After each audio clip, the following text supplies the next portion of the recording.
today's explainer. We're diving right in to a surprisingly scattered, deeply fascinating mechanical mystery, the history of measuring distance. This is a puzzle that spans centuries, crosses borders, and involves a cast of historical characters you literally never expect.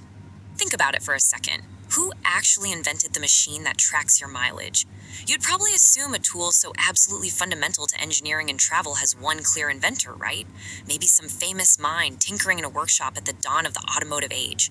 Well, the real answer is far more elusive, and honestly, a lot more intriguing. Here's our roadmap for today. We'll start with ancient origins and mysteries, move through the Renaissance resurgence, look at some royal gadgets and innovations, and finally, meet Holfeld, the unsung genius. Let's kick things off with Chapter 1, Ancient Origins and Mysteries, and the earliest rumors of measuring distance. To find the actual seeds of this technology, we have to look way back into antiquity. Listen to this wild historical breadcrumb from the historian Capitolinus. He wrote that among the effects of the Roman Emperor Commodus that were put up for sale, there were carriages of various kinds that, quote, measured the road and pointed out the hours. Now, while this text strongly hints at an early odometer, we really can't be entirely certain of its exact mechanics. But still, it's pretty tantalizing, isn't it? But hey, the desire to track distance definitely wasn't limited to dry land. The Roman architect Vitruvius actually theorized distance measuring machines for ships.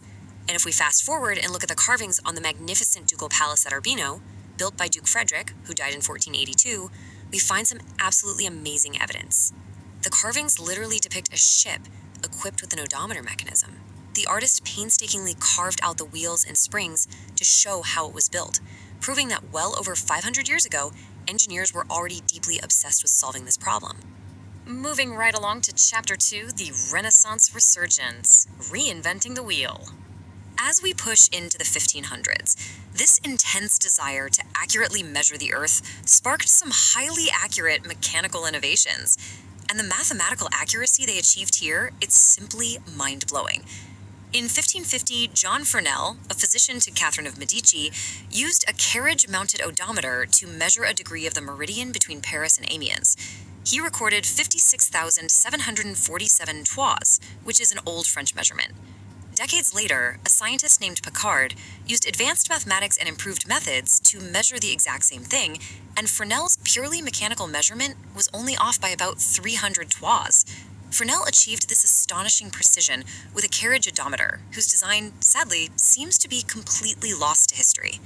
Next up, Chapter 3, Royal Gadgets and Innovations and the Explosion of Inventors. This was an era when precisely measuring territories became an absolute obsession for European royalty, which, as you can guess, sparked a true tech boom. The technology was evolving simultaneously all over Europe. In 1598, Paul Finzing in Nuremberg publishes a treatise detailing an odometer you could use on foot, on horseback, or in a carriage. By 1606, Christopher Schisler is building complex armillary spheres and royal automata in Augsburg. Jump to the late 1600s, and an artist named Butterfield creates a highly praised odometer in England, and then in the early 1700s, Adam Frederick Zerner is mapping out Saxony with a brand new geometrical carriage. It was a literal explosion of mechanical creativity. But out of all the royal gadgets from this era, there's one that is just absolutely incredible. Emperor Rudolphus II, who reigned from 1576 to 1612, owned an automatic mapping machine.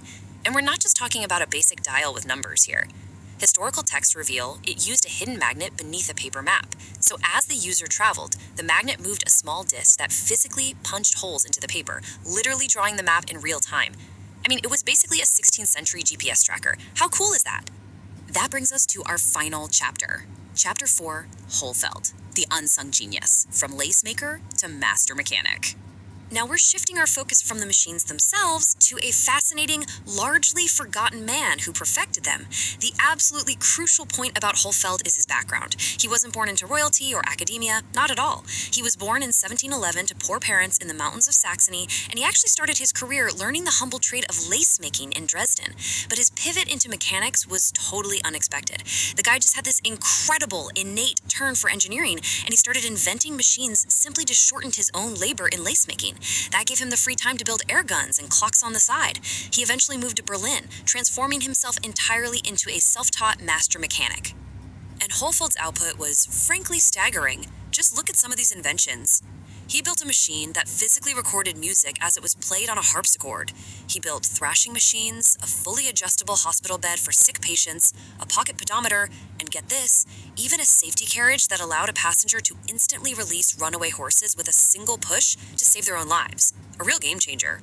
Historical texts reveal he was kind of the ultimate optimizer. He looked at the bulky odometers of the past and invented a far simpler version that just buckled directly between the spokes of a carriage wheel. What's truly incredible is that he never studied other people's plans. If he conceived an idea, he instantly knew if it was practicable and just went ahead and built it himself. Yet despite providing immense, tangible benefit to the public, he was largely unrewarded financially for his genius. But what really stands out about Holtfeld is his character. In 1765, the Duke of Kurland offered him a massive pension of 800 Riksdaler to move and work for him. In Holtfeld, he turned it down. He was so attached to his friends and his everyday life in Berlin that he just flat out refused, eventually settling for a much more modest $150 royal pension instead. He possessed a brilliant philosophical mind but chose to live simply, staying home, going to the market, and, as one text beautifully puts it, he was as contented over his humble meal as the ancient Roman curious was over his turnips. Sadly, though, his story holds a bit of a tragic irony. Remember that incredible music recording harpsichord he invented? Well, it had been purchased by the Prussian king and placed in an elegant apartment in the new palace at Potsdam. Over time, it was neglected and fell into disrepair. Holfeld decided to put it back in order, but the sheer stress and overexertion of repairing this highly complex instrument actually contributed to bringing on a fatal disease. His mechanical obsession persisted right to the very end, at exactly 60 years of age. Even on his deathbed in 1771, suffering from severe inflammation, his mind just wouldn't let him rest. His own clock became deranged during his illness, and against the direct, strict warnings of his doctor, he simply couldn't be stopped from getting up to repair it. That final close application proved to be too much for his body, and he passed away. I want to leave you with a provocative thought today. If a self-taught, impoverished lace-maker from the 1700s could invent so much with so little, from elegant odometers to life-saving carriages, what lost geniuses are out there today? How many unsung heroes of mechanical history have been forgotten simply because they preferred cooking their own turnips over chasing fame and fortune? It really makes you rethink the everyday gadgets around us, doesn't it? Thank you so much for joining me on this explainer. Keep learning, keep questioning, and I'll see you next time.